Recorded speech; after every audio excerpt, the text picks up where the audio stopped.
Le dialogue véritable suppose la reconnaissance de l'autre à la fois dans son identité et dans son altérité. Ce proverbe africain est illustré parfaitement dans l'esprit du communiqué conjoint de la troisième session du dialogue politique République démocratique du Congo, Union européenne, tenue à l'hôtel du gouvernement le jeudi 30 septembre 2021 dans la capitale Kinshasa.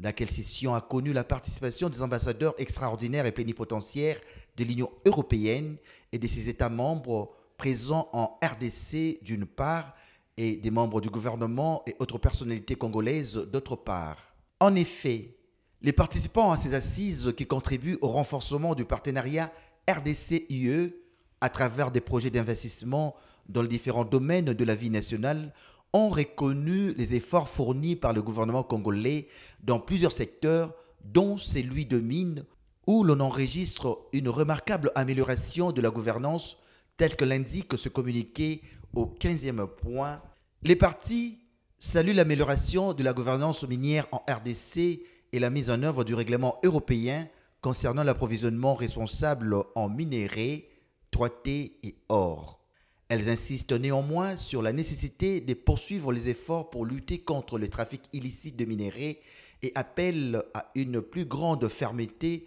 tant au niveau national qu'international à l'encontre des opérateurs et des particuliers impliqués dans les réseaux illégaux de pillage de ressources congolaises.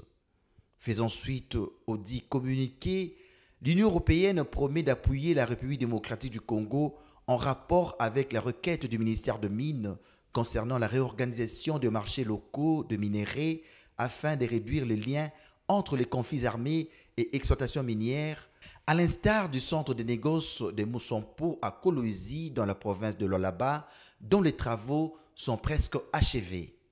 Pour sa part, la ministre de Mines s'aligne toujours derrière la vision du chef de l'État, laquelle vision est matérialisée par le Premier ministre à travers l'ensemble de son gouvernement qui veut que les Congolais jouissent pleinement de leurs richesses minières. Ainsi, loin de tomber dans le triomphalisme, Madame la ministre de Mines, Antoinette Samba Kalambay,